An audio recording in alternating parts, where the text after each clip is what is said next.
I'm the director. Thank you, Danielle. The Director of Development for MESA in California. So it's nice to see all of you. We're very excited to have you. We have a couple of housekeeping announcements. First, many of you have already done this, but we are asking every single person here to go ahead and rename yourself on Zoom. So you're going to click the three dots next to your image and hit rename and put your first name, last name, and what MESA Center you're a part of. This is so we can make sure that we make note of all the MESA centers that are here today. We're very excited to have you. Please also turn on your camera if you have the ability to do so, and mute yourself. We will be unmuting later, but for now, please stay muted. We will be recording. As you saw, it's already started. And a couple of announcements in next week's session. We're very excited about this week's session, but also next week's session, we have a virtual session about attending conferences. And the people presenting are going to be recruiters from Ford and Medtronic. And it's going to be a really awesome session about what it's like to attend a conference, how to talk to recruiters, and a really in-depth look at what it's like when trying to get those opportunities at those conferences. So I encourage you to RSVP and attend just like you have for today. And after that session, the following week, we have another session on graduate school. So if you're interested in grad school and want to learn more about it, specifically from a MESA perspective, go ahead and look on MESA Space, and all of those sessions are listed there. And a last reminder to go ahead and update your profile in MESA Space, including adding your resume. It's really easy to do that. So if we can have everybody after this session or in your free time, go ahead and update your profile in MESA Space. It's how we're going to be connecting with you moving forward.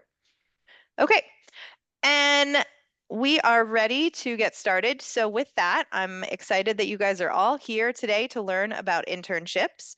And our guest speaker today is Yolanda Tanner. She has more than 40 years of STEM expertise and has proudly served in capacities as a U.S. Marine, a STEM director for the Naval Information Warfare Systems Center, an engineering department manager for Northrop Grumman, San Diego MESA Industry Chair, and San Diego MESA Industry Partner of the Year. Her STEM outreach program development and management expertise spans primary, post-secondary, and early STEM career development within the workforce.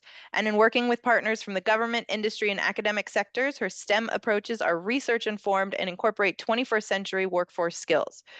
Her STEM outreach efforts place an emphasis on aiding defense sector organizations in cultivating and retaining early STEM career talent as they develop an advanced and diverse technological workforce. And as an early career engineering department manager for Northrop Grumman, she served as a hiring manager for full-time employees and interns. And in addition to curating the summer internship programs, she transformed her early career department by focusing on factors of retention and 21st century workforce skills, which resulted in yearly retention rates of over 90%.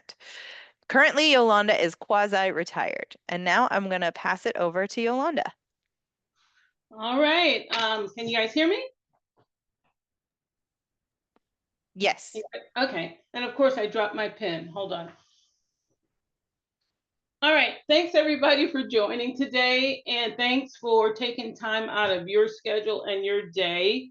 Oh, that's me putting my hand on my desk to attend.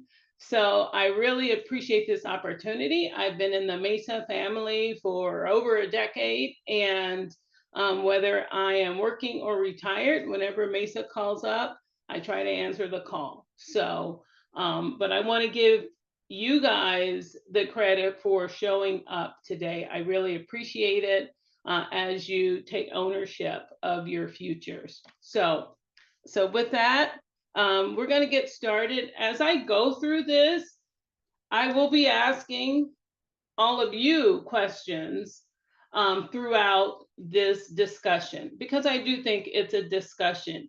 While we are virtual, it is still an interaction amongst people. So your opinion matters to me, and what you want to know matters. I may not be able to answer every question in 45 minutes, but I do think it warrants, I want to know what's on your mind. So the first thing I want you guys to put in the chat is your favorite meal of the day. Breakfast, lunch, or dinner. For me, it's breakfast. I can have breakfast. I can have pancakes for dinner. I can have pancakes for lunch. I can put ice cream on a waffle and call it dessert. So if you guys could put that in the chat, what is your favorite meal of the day?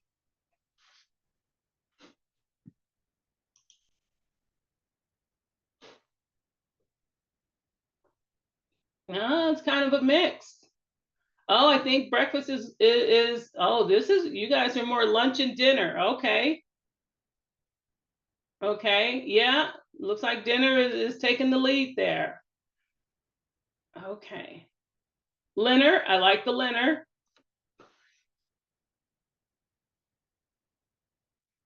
All right. The second thing I want you guys to put, even though you put it in your titles, because I can't see every square, what your school is and your major.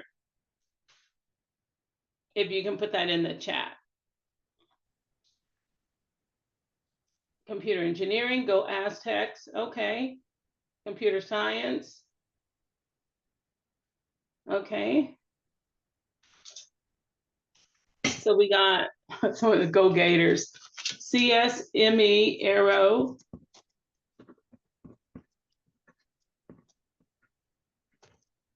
CE. Ooh, biochem. Okay. All right. Okay. And the last thing before we kick off a topic is what are your thoughts, your current thoughts? And all of this is fluid. You can change your mind in 10 minutes. After graduation, what are your current thoughts? Going into industry, academia, government, grad school, advanced degree, just what are you thinking today?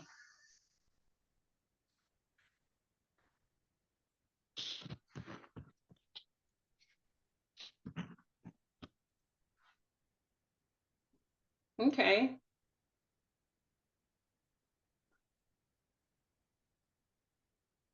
All right, private sector, government, all right.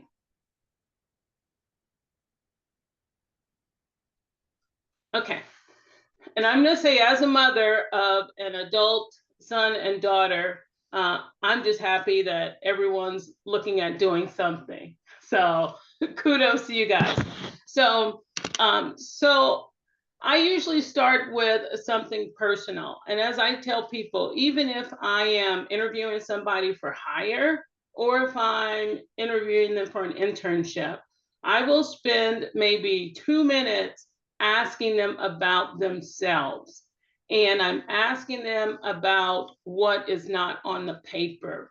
And I do that because I tell people, outside of a major, outside of a degree, it helps to find some alignment with the person you're working with or the person that you're talking to.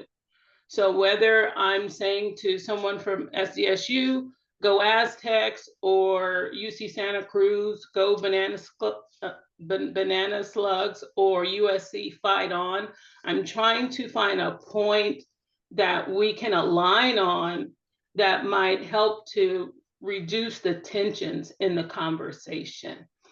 So I'll give that as a pro tip. Lots of folks who grads would be sure they, okay. Yes, and there's a lot of sessions after this on grad schools, resume writing, things like that. So I encourage all of you to participate. Okay, so we're gonna jump, I'm gonna stay on 4. Oh, no death by PowerPoint today. So I'm sure you guys get enough of that within your classes. So feel free to take notes, and we're going to have 4 talking points. The first talking point is going to be update your resume. While you're looking for an internship, and I'm glad we're having this now, every summer for the past decades, I would get emails from students or STEM professionals saying that they have a neighbor who's looking for an internship for the summer. It's already the spring. And then I have to tell them that window closed in January. So while this does seem early to have a conversation on internships, this is when companies are have their applications open. And once they close their applications, they close their applications. There might be some one-ofs that are pretty fluid, but having this conversation now is actually seeding the opportunity for the summer of 2026, because that it's like a Stargate. It opens and it closes. So with that, I'm going to start with update your resume, even though we're talking about internships, because when you apply for an internship, there's an opportunity for you to upload a resume. Sometimes it's optional, sometimes it's mandatory. So I'm just going to touch on these pretty briefly, because I know in the Student Leadership Conference, this might also be a topic. So I'm going to say number one, this is under update your resume. Spell out acronyms. Do not make the assumption that the person reading the resume knows what your acronym means in relation to your degree program. Now, some people say, well, if they don't know what the acronym means, then I don't want to be working there anyway. But this is the reality of it. The person who's reading your resume on the first run may not be the STEM professional. They might be the HR director or the HR person. They might be in talent acquisition. Talent acquisition, sometimes they're like, okay, engineers, what are your keywords and phrases that you're looking for so we can do some weeding out? I will give them the keywords and phrases, but they're not tuned towards what technical acronyms mean, or even schools. So if it's your school, spell it out the first time. USC could mean University of Southern Carolina, because there is one in South Carolina. So don't make the assumption that your school only has that acronym. So spell out all acronyms the first time before they're used, just like in academics. And then I call it the primary sections. Some students have a summary, some do not. If you have it, and there's no right or wrong way about it. Well, there probably is a wrong way, but in relation to your summary, if you're going to write one, make it purposeful. So for instance, I've seen a lot of resumes to where it says something about looking for an opportunity to grow. There's nothing wrong with that in general. But the thing is, if you're going to write a summary, you also want to include that, okay, I'm looking for somewhere to grow my skills and contribute. So I'd say put something in there about contributing. It's not just about absorbing information from a company. It's also about contributing to a team, contributing to their mission, contributing to their goals. Some people say, oh, I just want to be a sponge. Well, if you're on a working team with engineers, you need to wring that sponge out and provide value to the team in your capacity. So if you're going to use a summary, kind of use both sides of that. that you're looking to take those theoretical skills and apply them in the physical world, and contribute, or however you wordsmith that. The second thing is your degree program. Make sure you have that degree program up there. For some internships, some companies will list degree areas. They're not going to list them 100%, but they might have a list that's okay, 80%, and then we might have some outliers. And what they're doing is, if they're a STEM organization, then if someone's getting a history degree, there's nothing wrong with a history degree, but they're trying to kind of do some sorting in advance. But usually when I've taken on interns in government, or if I've taken, nothing's wrong with history, if I've taken on degree internships, whether it was government or industry, I'm usually looking for, I would say, a group. So just like I asked you guys, put your degrees in the chat. I saw CSs, CEs, MEs, Aero. I saw a bio. So yeah, I would say, okay, those are in range. Those are in range. I might see some data sciences. I might see some other things, but just go ahead and put that degree up there. Make the assumption that they're not going to call you to say, what's your degree? So go ahead and put it in there. On GPA, if you're looking for an internship and they have a GPA requirement, then go ahead and list it. And if you're looking for an internship and citizenship or residency is required, go ahead and put it. Because if it's required and you don't put it, again, you're asking someone else to take time out to contact you to ask a question that was on the application. So, so you're reducing your own odds of success. You want to make sure that you increase your odds of success. Skills. I usually say put skills, right at the top, towards the top, and not the bottom.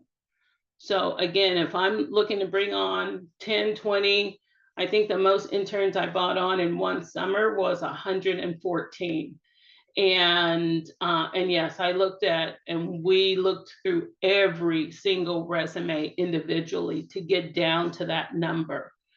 For skills, because I'm canvassing this, I'm going to take about 60 seconds just to do a quick look. If skills are on the bottom, I might already be exhausted, so get those skills up there, closer to the top. And also with skills, I don't care where you learned Unity, I don't care where you learned Python, I don't care if it was in your degree program or not. If you have acquired that skill, put it down. And sometimes students will leave it out because, what if you're an ME who knows C++? That, I know it's not a degree I know it's not in your course of study, but now you're demonstrating to me that you learned something on your own time outside of the academics. So in applying for that internship, that skills does matter.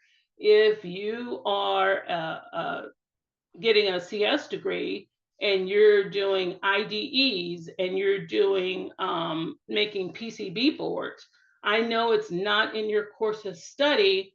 So I'm like, okay, this person they're not just going to class, they're acquiring skills outside of what's required for the degree. So please put it down there. So, and that's across discipline, especially if you're acquiring a skill. The one skill that you do not have to put is Microsoft Office. You don't have to put, so because you're digital natives, it's understood that you are either using Microsoft Office or Google Docs. Now, if you're doing some database thing or something that's really, if you're hashing data and you're using some type of database tool, absolutely. But think of it like this. Your skills, you're saying, I want you to bring me on as an intern because I know how to do these things and I can contribute to the team. So from most significant to least significant, I haven't run across anyone who's hired someone lately in the last 10 years who asked them if they knew how to do a Word doc. Yeah. So you're going on an internship for your technical acumen. So make sure you lead with that. Another thing that when you're applying for your internship and you're uploading your resume, projects. Most students will put their past projects. So put in the chat if you're in your senior year.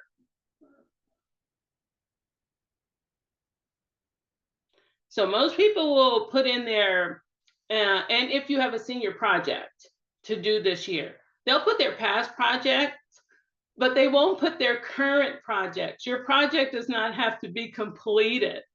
So you can put down, if you know the topic to your senior project, if you know the role you'll be playing in your senior project, if you're going to be the hardware lead, the software lead, the integrator, if you're going to be a team member, if you already know that, put it down, because then it's either a talking point or it shows that you're in the process of something. So whatever project you're currently working on, put it down there. Put it down there. Some people will say, oh, I haven't finished it yet. Well, by the time you finish it, now you're talking about, if you're a senior, now you're talking about employment. You're not talking about an internship anymore. So work in progress counts. So put that down there. And my last one on this is extracurriculars. So you have this resume. I've looked at a ton of them, and I see that they're okay, I got I would get a lot of grief from my colleagues because they're like, well, why didn't you accept that person? They're a 4.0. Well, there's nothing on this paper that shows that they've done anything other than go to class. So extracurriculars is an opportunity to fill out who you are as a person. So I might choose someone who has a 2.5 GPA, who's working full time, who has a family, who is taking care of a family member, because that shows responsibility, it shows work ethic, and it shows commitment. So on those extracurriculars, I've had people who were they had gaming clubs like Unity and 3D, and I'm like, it's not a bad word to say gaming anymore. So use that extracurricular area to fill out who you are as a person outside of academics. Any questions before we move on?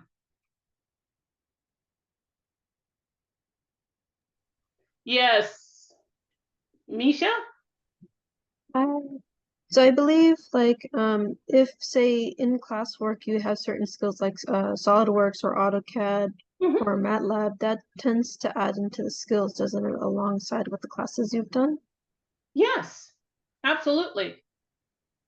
Absolutely. Okay. Sounds Yeah. good. Yeah. So a little bit about the projects. Is it kind of like, no, I can't tell the difference between projects and like extracurriculars, because some of these projects were actually done in my extracurricular work. So how would I kind of like also divide that into the different areas in the resume sections? Usually, and that's a good question. So usually your project will probably have a lead-in title, whether it'll have a lead-in title, and some things might go, put it where you think it works best, but do not duplicate what it is. Yeah. So if I did as an extracurricular, and I volunteer to create, if I volunteer to create something, I can put it under project, but I just don't want to duplicate it under extracurricular. So in the project, you might want to use a few words with lead software volunteer for Habitat for Humanity, and then what it was. But the skills, you put the skills in the skills section. Okay, so even if you learn skills from, say, the projects or from like a classwork or something like that, that has to go in a different category, right? Say that again. Say that you've learned skills like maybe through these projects or through these extracurriculars, they still have to be allocated in a different section, right? Oh, so I think I understand you. So the skills, what I'm saying about the skills, don't make people hunt for it. You know, so most students will have probably 3 to 7 skills. So don't make me hunt for C++ where it's embedded, where it only appears under another section. Yeah. So just don't make me hunt for it. Oh, thank you. Okay. All right. Okay, so I'm gonna move on. Oh gosh, I gotta speed it up. We have a question quickly in the chat Yeah. as well. Sorry. Eric's had his hand up for a while. Can we let Eric go Yeah, first? go ahead. Yep. Yeah, for sure. Well, first I want to say, thank you so much, for taking time out of your day. Like, yes, we're, taking time out of our day to be here, but you're speaking to us, right? So I really just want to say thank you for that. So far it's a really amazing presentation. Thank you for the MESA team. But my question is more like, so regarding the resume and stuff, is it, going into these internships and kind of, they know that we are students and that, that's what we're focusing on as of now. Is it better to have kind of that, like the academics part, like a little above the skills, or should the skills still be above, like where you put like your school? So good question. Before I ask, are you on the Cal State University Los Angeles RoboSub team? Excuse me, sorry? Are you on the RoboSub team at Cal State? Unfortunately, no. Okay, I'm gonna have to tell the dean. No, okay. So I'm gonna have to tell Yeah. Dean to function that, okay. So just put those skills further up top. If I see that you're an ME, you do not have to tell me what the course catalog is. I want to know what things, if I put you on a program with, I think someone said AutoCAD. If I'm looking for an intern to do some AutoCAD during the summer, I'm looking for the skill. The degree program is okay, it's probably an ME, but just give me those skills, boom, boom, boom, boom, boom, boom, boom. Okay, I see. And then a little bit of a follow-up. So what about for someone that, they're making the resume and they don't have, say, as much experience with, projects and kind of stuff like that? Like what's I guess a tactic or a way that they can make the resume kind of stand out, regardless of, the lack of some of those kind of additions to the resume? And I understand that part. Freshmen, sophomores may not have as many projects, but the thing is, the opportunity to do things through extracurricular still exists. So it could be that you curated a STEM camp for MESA High School. or you were a judge, for a competition. So I would say round it out or include those things, because outside of your degree and the projects that you've had an opportunity to do, you're also trying to communicate 21st century skills, such as, and I call them the 4 C's: communication, collaboration, critical thinking, and creativity. I had someone who worked in a department store with in customer relations. I'm like, that's a hard job, to be able to be front facing and to hear people complain all day, so, but it showed that that person had the ability to interact. I had someone who was a help desk, who worked on a help desk at college for customer relations. So it kind of rounded it out to where they may have been a freshman or sophomore, but they were exhibiting and demonstrating skills that are needed in the workforce. Okay. Okay, thank All you. right. All right, so I'm going to move on to 2 is really quick, a transcript, have it on hand. I'm just going to quickly note, we have a bunch of questions, which is great. We're going to save them to the end, and we will Okay. ask all those questions that are coming in. Okay. All right. Have your transcript on hand. Sometimes they might ask you for an unofficial transcript. If it's asked for, please provide it during the process. If you don't provide the transcript, then again, it's you're missing out the opportunity to be looked at.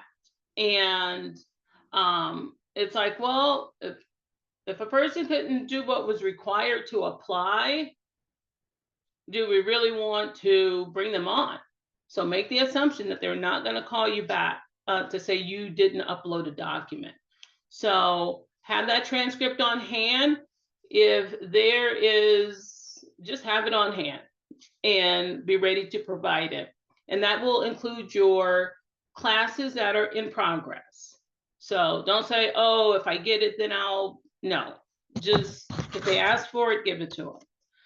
Okay, number 3, take time to research the company that you're interested in. In the environment today, it's pretty easy to get on a legitimate website. Keyword, operative word is legitimate, website about the company. With that, you might have it rolling around in your mind. I'm going to encourage you to create a document that at least has the name of the company and the deadline. When is the application due? That way you're driving towards something. And you might have a list of 1, 2, 3, 4, 5. Now with that list, I would say do things in parallel. Do not do things in serial when you're looking for an internship. So some people say, well, if I don't get the internship at company A, then I'm going to move on to other opportunities. Company A may not announce their internships until April. Now, other companies have also closed their window.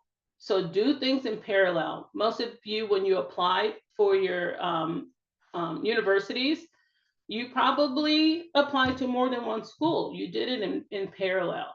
So if you're waiting, so I'm saying do not wait on that one company, because once you get your feedback, you'll have diminishing opportunities. And let's say you have the choice of 3 companies.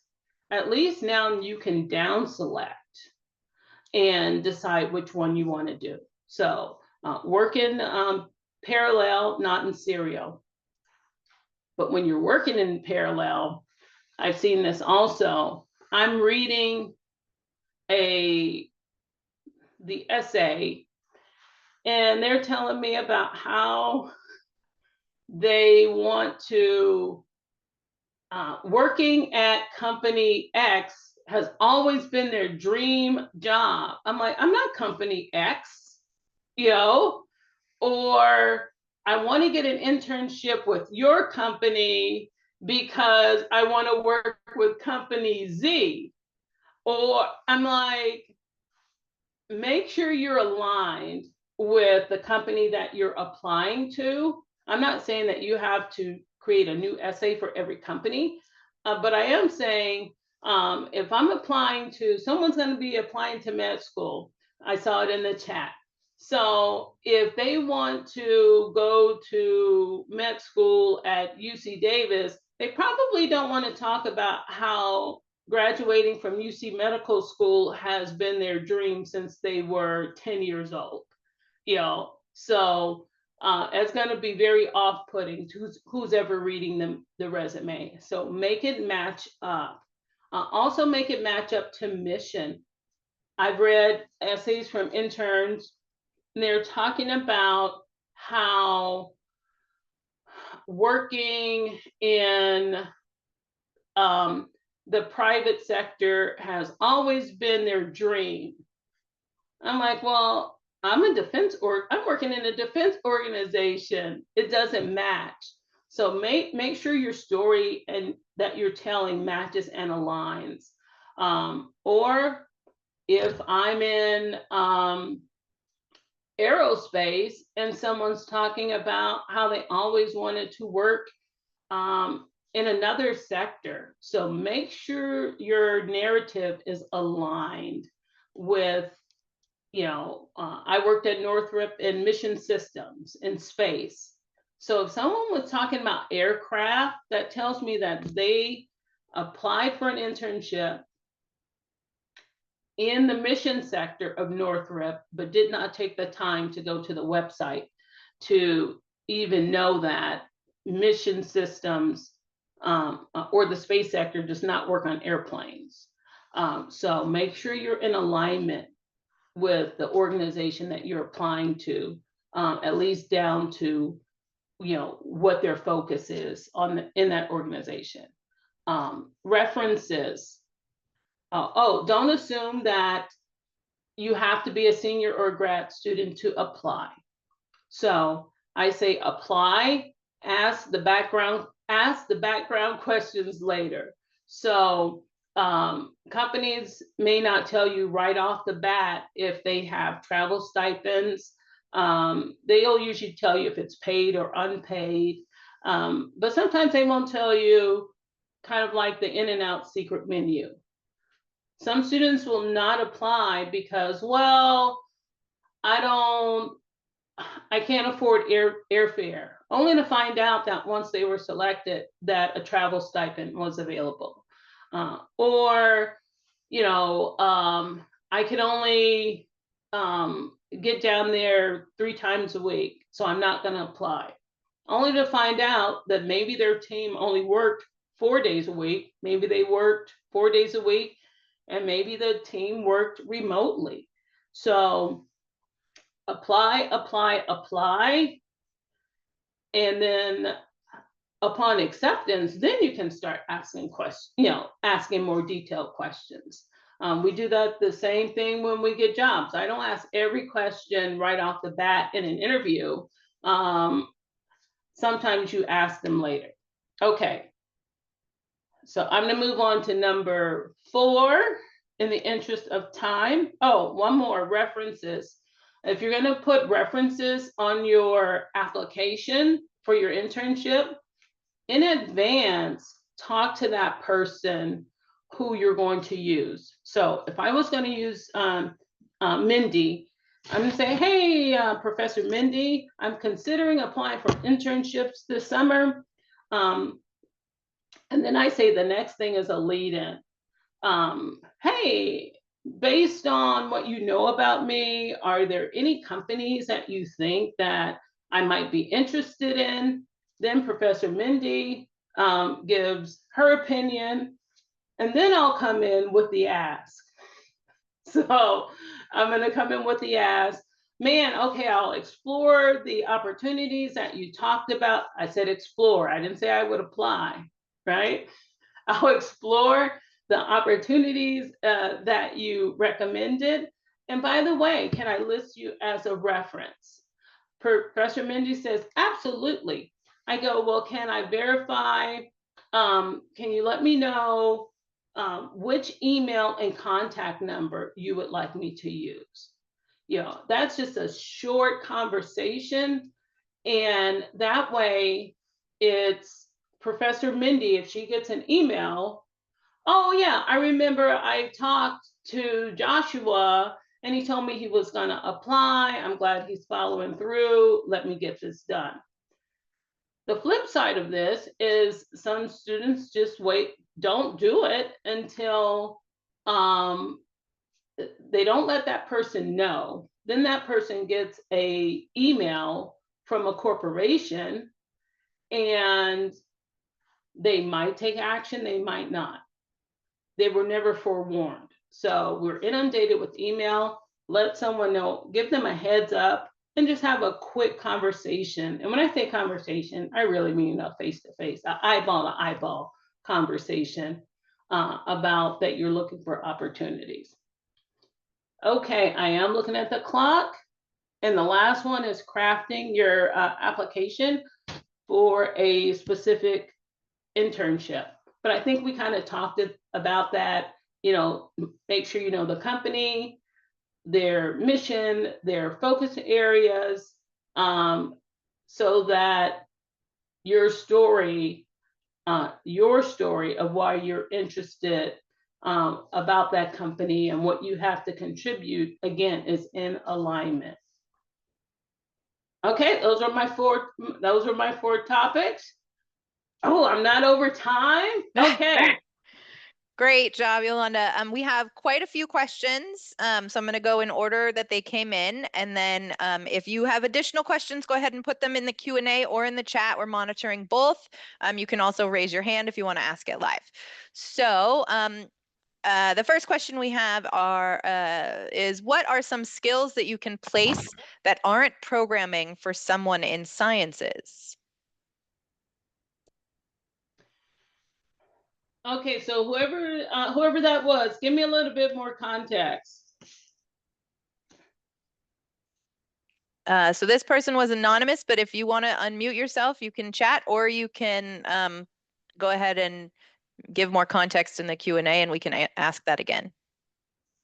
I'm gonna give you a couple seconds. But I think, okay, if they don't unmute, I'll guess at what I think they're talking about. Okay. Okay, go ahead. Okay, so I'm gonna guess that while before we were talking about skills such as AutoCAD, C++, Python. Now there's other skills that you may have acquired. Some people might have certifications.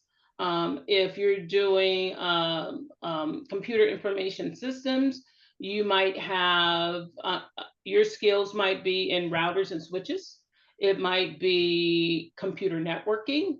It might be, it might be Lean Six Sigma. It might be program management. So those skills can, I'll say, run the gamut. Or if it's, again, you might have an A+ certification, or you might be computer savvy. You don't just put, hey, computer savvy. You know, you want to add a little bit more context if that is computer technician. So you can be creative. The key point is to, if you're asked about it, you should be able to explain it. Okay. So so yes, they don't have to be specifically in an application, in some type of computer application or IDE. So you can be creative, but the key thing is, hey, I noticed you put down here that you have Lean Six Sigma experience. Tell me about that. You should be able to just start talking about your experience on that. Okay, I'm going to move to the next question. This is from Sahib. What about personal projects, not senior ones that I have done? For me, I made a multi-coil AC generator so I could better understand what is happening in my physics E&M class. Would that count? Absolutely. Again, It's not where you acquired the skill, it's that you acquired it. And so that definitely counts. So, and the other thing, and let's say you put that on your application, on your resume, and someone says, hey, tell me a little bit more about this. And you rattle off just what was in chat, that this is why you did it. Now I'm thinking, oh, they did this because they wanted to, because it's a difference between the things that we do within the course catalog and things that we spend our own time on. So I'm like, oh, so I'm thinking, okay, this person is interested in doing things on their own time, even when they're not in the course catalog. So absolutely. Okay, Roberto asked, if you had solid, reliable work history, how would you show that without taking so much space on the resume, while also not condensing it so much that it becomes irrelevant on the resume? So solid is relative, you know. So I would say, if we're talking, okay, so I'm going to digress. The bio said I have 40 years of experience. My resume is only 2 pages. Okay. But I would give that space. Work history, I think work history goes towards down there by extracurricular. So you can combine work history in relation to years. So if you worked at a job and it was for 3 years, 5 years, then you can telegraph how many years, 5 years of continued service with, an organization, annual internships for the past 6 years, for the past 3 years. So you want to synthesize the duration. You want to lead with it, but synthesize it so that you don't have to write these complete sentences. Great. So Eric asked, what is a way to stand out to a recruiter, your most memorable experience? Would a business card stand out? I've seen a lot of things.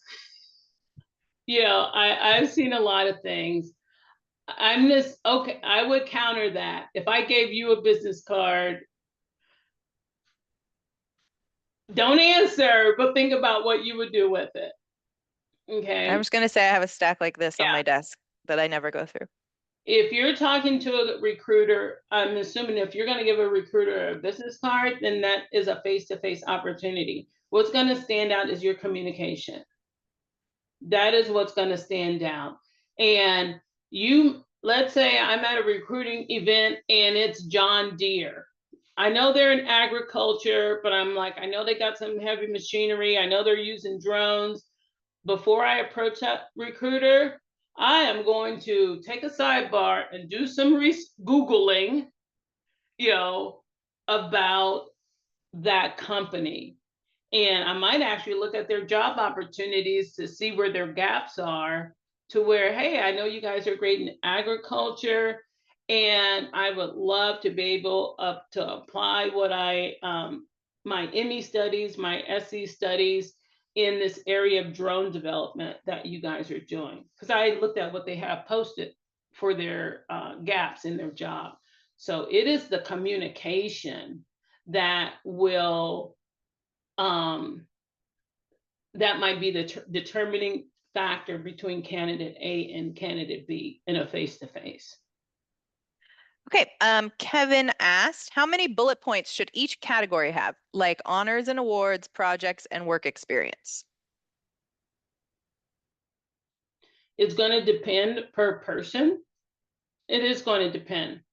But I would say at this stage of life, if it took me 40 years to synthesize 2 pages, you're looking at 1 page. And people write differently. Some people write in full sentences. If you find yourself repeating the same, and I participated, no, that's 1 participated in the following bullet 1, 2, 3, 4. So, but there is no set how many bullets. Well, you have to have at least 2 things to make a bullet, because otherwise it's a sentence. It's just a one-liner. Yeah, I'd say honors and awards. If you got a line for GPA, so if they required a GPA, if you're talking about academic honors, you might want to use some of that space up there. You know, if you're talking about awards, then I'm saying that's probably down by the extracurricular. So if you've been on the dean's list for 3 years, but again, I want to see skills before I see awards. Okay, we have about 5 more questions and 5 more minutes. And I just want to mention that if we don't get to your question, we're hopefully going to get to everybody's, but if we don't get to it, what we're going to try and do is our staff will go through the questions with Yolanda after and come up with some summaries and share them with you through MESA Space. So please know that we will answer all the questions if we don't get to them now. All right, let's quick fire these. Let's do it. Joshua said, I'm planning on going to grad school. Do I apply for summer internships? Am I looking for internships for undergrads? Do I qualify to apply for master's level internships? What should I be doing the summer between graduation and grad school? Working in some capacity. So some internships, yes, some internships will, if you're a senior and you're applying to grad school, you're still eligible for some internships. Some internships are after you finish your undergraduate studies, then you are looking at full-time employment. You know, now we also know that so you want to do both. Well, you actually have to do, I would say, internships that take on those who have conferred a degree and have applied to grad school, because that's a condition for some. The other one is full-time employment. You know, what you don't want to do is confer the degree, then you didn't apply for grad school, and now you're in this in this island of no opportunities, whether it's internship or employment. I've hired people for internships. They said they were seniors, and they're like, oh, I need an internship. I go, well, it's your last year. How about this? I bring you on for the internship, and then if it goes well, I'll offer you a full-time position. Okay, kind of flipping that, Alex asks, I'm a community college student and I'm currently in the stage of applying. For a handful of applications, they have a drop-down menu of only 4-year universities for schools. Is it worth the effort to reach out and try and get an in? So some institutions, that is their business rule. It might be their business rule or their policy. I would say double check, because if they have an other, I would throw it in the other. You know, if they say you must be at a 4-year institution, if it literally says that in writing, that literally is probably their policy. But if there's an other space, throw it in there. And then again, look for opportunities where any student who's full-time can apply, part-time or full-time, working towards a degree. So these 2 questions kind of go hand in hand, so I'm going to combine them. Eric and Anthony. Eric asked, are there any other type of documents that recruiter might like to see? For example, I have a colleague who made a document describing their projects in depth, and they noted that was a key to landing their internship. And Anthony asks about approach to cover letters. Do recruiters actually look at them, or do they just skim them over and run them through a computer? So other documents and cover letters. I would say focus on the resume. Focus on the resume, and different recruiters are different. And it also depends how much time they have and the size of their organization. So I would say the meat and potatoes is the resume. If someone asks you for something more in depth, fine, have something, even if it's electronically on your virtual drive, to say, oh, okay, let me send this to you right quick, because they've already looked at your resume. Cover letter, I have in 20 years, I haven't asked for a cover letter. You know, I have not. So I would put them in those three, you know, resume, in-depth, and cover letter. That's how I would rank those. Okay, and our last question that I can see, and then everyone stay on because we have Marvin's going to go through a mentorship opportunity that we have with MESA. What if I have certifications from online courses, Coursera programs like AI and ML, IT, etc. Also certifications for coding classes, etc. Do they count, or do I just list that I have the knowledge? They count, but I would say drop the online. So let's say you took a class and you have a certificate from edX, Coursera, whatever, put it up there, because if they ask you about it, then you can say how you attained the knowledge. You know, some people just have a mental, you know, if I got a degree from a highly selective university and it just says, I'll say Princeton. Well, if someone sees Princeton online, it's still Princeton, but people are going to have this mental block. So I would just drop the online part, but when asked about it, then you can have that conversation. Thank you, Yolanda. And I want to say a huge thank you to Yolanda for going through all of this. I know it was really, really impactful and informative, so much appreciated. We will have a recording of this session available to everyone on MESA Space. Before we go, I'm going to turn it over to Marvin real quick to talk about the MESA Mentorship Program.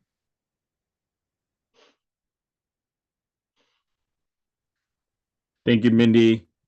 Thank you, Yolanda. Really quick, everybody, I just want to, in case you haven't seen this already, but the applications for this year's mentorship cohort are open now. So this lives exclusively in MESA Space, which you all should be familiar by now. But just to let you know where it lives in the Opportunities tab of your homepage. Go to Student Opportunities and then Mentorship Program, and we'll give you information about the companies that we're partnering with this year, which you'll see are Cisco, PG&E, and Western Digital. But we're also expanding our MESA alumni cohort this year. So we are recruiting MESA alumni that aren't necessarily part of these three companies, but they are at other companies and in other industry and other work sectors. So we're inviting them to apply and be mentors as well. So please take some time to read through this, apply. This is usually one of the programs that we have hundreds of applications for. So it is one of those that you want to get your application in as soon as possible so that we can match you. The program will be starting sometime in October as November the latest. So the sooner you apply, the sooner your chance, or the better chances of being matched right away. So take a look at that. If you have any questions, let me know. Marvin, Randy asked, is the mentorship program selective or will most applicants get a match? Most applicants will likely, if it was like last year, we had almost 300 applications last year and we only had about 100 mentors. So it just depends on how many mentors we have available, right? So unfortunately, it may mean that most students do not get matched. So it'll be somewhat selective. So again, just get your application in as soon as you can. And if you have any questions about it, connect with me right away. There's no harm in applying for the program, even if you don't think you'll get selected. So always put yourself out there. Absolutely. Thank you so much, everybody, for joining us today. Don't forget, we have a lot of other sessions coming up, so make sure to review them in the event section of MESA Space, and we will connect with you soon. Thank you again, Yolanda. This was fantastic. Thanks for having me. Bye, everybody.